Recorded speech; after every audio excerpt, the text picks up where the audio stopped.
샬롬 보켈터 이스라엘 선교사 서병길 목사입니다. 지난주에 민수기 6장 24절에서 26절에 있는 아론의 축복에 대해서 말씀을 드렸습니다. 이브레카 아도나이 예슈모에카 여호와께서 내게 복을 주시고 너를 지키시기를 원하며 야라 아도나의 파나브 엘레이카 베후네크 여호와는 그의 얼굴을 내게 비추사 은혜 베푸시기를 원하며 야세 아도나이 파나브 엘레이카 베 야셴 레카 샬롬 여호와는 그 얼굴을 내게 향하여 드사 평강 주시기를 원하노라. 이 말씀이 하나님께서 모세에게 주셨던 말씀이고 아론과 제사장들 이스라엘에게 축복하도록 명하셨던 말씀입니다. 그래서 축도라는 말이 여기서도 유래가 되었고요. 이 축도의 본질은 사람이 복을 만들어 주신 것이 하나님께서 복을 선포한다 하는 그런 의미를 가지고 있습니다. 그래서 유대교 시대에는 성전 예배에서 제사장들은 항상 백성을 향해서 손을 들고 축복을 했습니다. 제사장 축복은 하브레카 나비임이라고 그렇게 말합니다. 오늘날에도 이 유대교에서는 예배와 명절 때 이 축복을 낭독합니다. 물론 예수님 시대에도 이 축도라는 것이 법제화되지는 않았지만 있었습니다. 예수님께서도 마가복음 10장 16절에 보면 어린아이들을 안수하시고 축복하셨고 또 24장 50절에도 승천하시기 전에 제자들에게 손을 들어 축복하셨습니다. 그래서 초대교회는 이 유대교의 축복 전통을 이어받아서 예수 그리스도 안에 새로운 축복의 형태로 발전을 시켰습니다.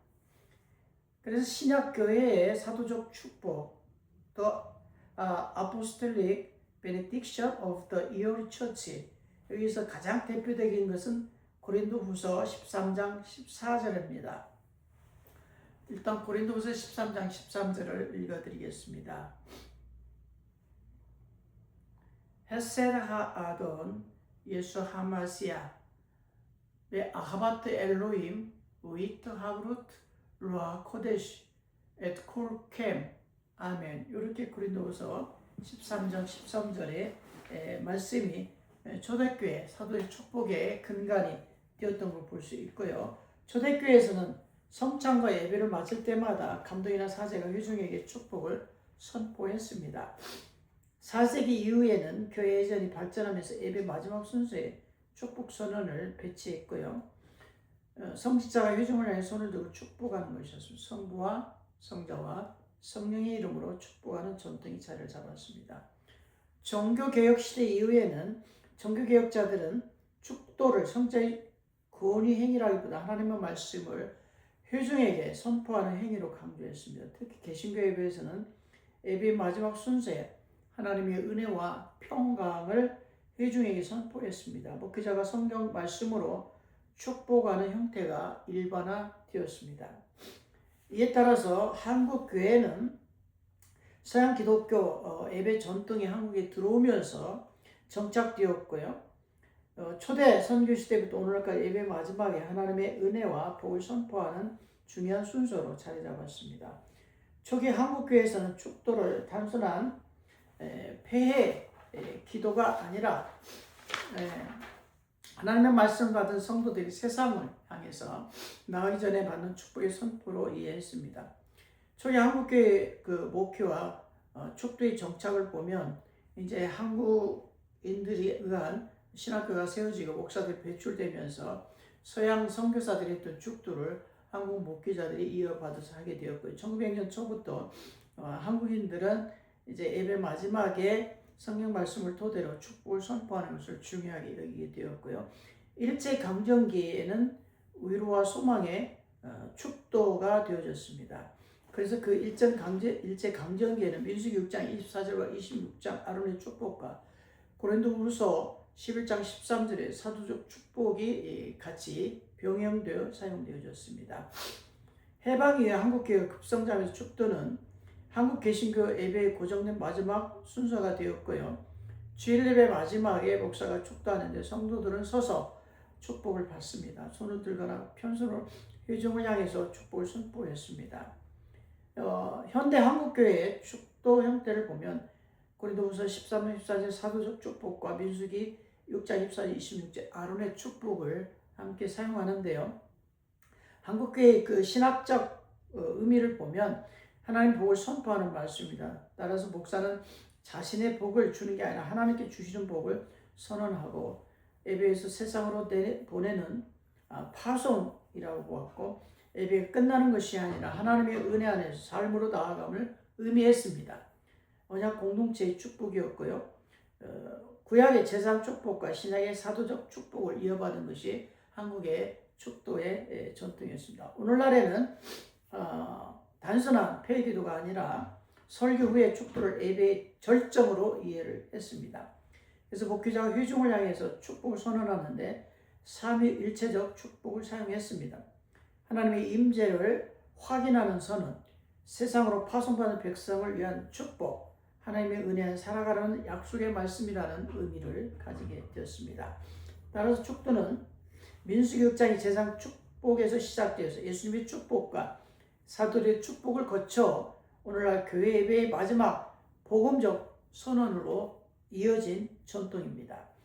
자, 여러분이 궁금하시는 거, 축도의 그 형식 중에서 있을지어다고 축원합니다에 대해서 말씀을 드립니다.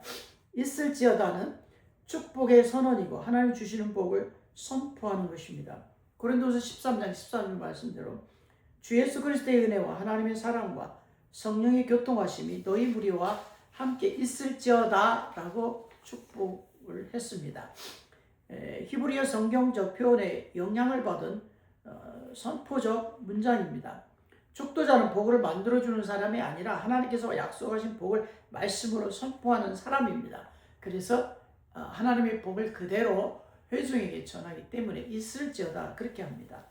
또 다른 표현은 축원합니다 라는 표현이 있습니다.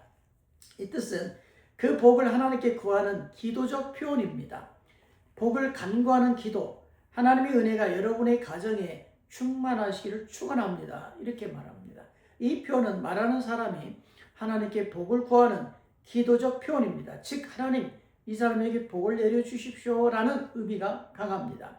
한국교회 전통적 축복 문구로는 축원합니다보다 있을지어다가 성경적 축도의 형식에 가깝습니다.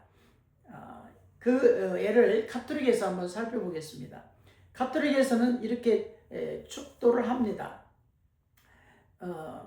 blessing benediction이라는 용어를 사용하는데 가톨릭 축복은 하느님의, 여기 또 하나님이 아니라 하느님의 은총을 청하고 하느님의 이름으로 사람이나 사물의 복을 선포하는 애전 행위입니다.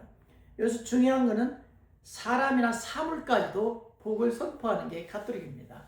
지금 완전히 인본주의에다가 우상주의가 결합된 형태입니다. 그래서 가톨릭의 그 성경적 축도의 뿌리를 보면 민수기 6장 24절 26절 그대로 이제 차용을 합니다. 주님께서 너에게 복을 내리시며 너를 지켜주시리라. 주님께서 너에게 당신 얼굴을 비추시고 너에게 은혜를 베푸시리라. 주님께서 너에게 당신 얼굴을 들어보이시고 너에게 평화를 베푸시리라. 이렇게 중요하게 가톨릭에서도 축복문으로 사용이 되어졌습니다. 그런데 이제 이 가톨릭 미사에서의 축복은 한마디로 강복입니다. 강복. 복이 내려지는. 그래서 베네딕션이라고 하는 표현은 강복이라는 겁니다. 그래서 사제가 보통 이렇게 말합니다. 주님께서 여러분과 함께 또한 사제의 영과 함께 그리고 전능하신 천주 성부와 성자와 성령께서는 여기 모인 모든 이에게 강복하소서. 그럼 회중은 아멘으로 응답합니다. 여기서 중요한 차이점이 있습니다. 있을지어다 가톨릭 예전의 차이, 가톨릭의 예전에서 이야기하는 것을 축원합니다와 같은 그런 의미로 받아들여지는 것입니다. 우리 개신교의 축도는 주 예수 그리스도의 은혜와 하나님의 사랑과 성령의 교통하심 너희 무리에 있을지어다 성경 말씀 그대로 선포를 합니다. 그런데 가톨릭에서는 전능한 천주 성부와 성자와 성령께서 너희가 강복하소서라고 이야기합니다. 물론 이 차이는 표현 방식의 차이이긴 합니다. 있을지어다는 하나님의 복을 선포하는 형식이고 강복하소서 또는 축원합니다는 하나님께 복을 청하는 기도 형식입니다. 두 전통 모두 근본적으로 하나님의 은총과 평화를 공동체에 선포한다는 성경적 뿌리를 가지고 있지만은 그러나 차이점은 곧 이 있을지어다는 하나님의 복을 그대로 말씀 그대로 선포하는 거고요. 축원합니다는 자기가 하나님의 복을 빌어서 하나님께 중간에서 복을 전달한다라는 그런 의미입니다. 그래서 여기서 나온 가톨릭 교리가 연옥설이라고 하는 것도 여기서 나왔고요.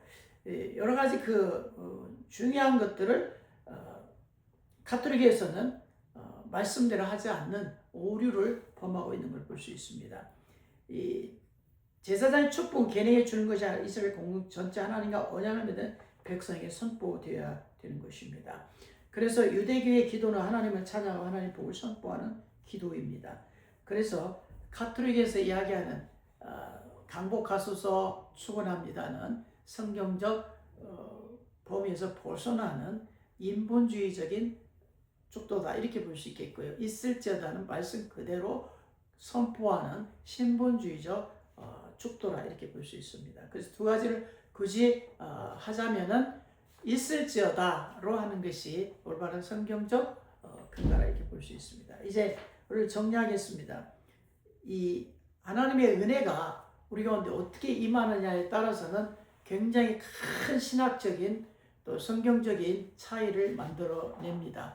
오늘 교회 강단에서 예배 후에 다양한 형태의 축도가 이루어지는데 중요한 것은 축원합니다는 아무 때나 사용할 수 있습니다. 누구에게나 사용할 수 있습니다. 그러나 있을지어다는 오직 안수받은 목사만이 예배 마지막에 회중의 복을 선포하는 것이 됩니다.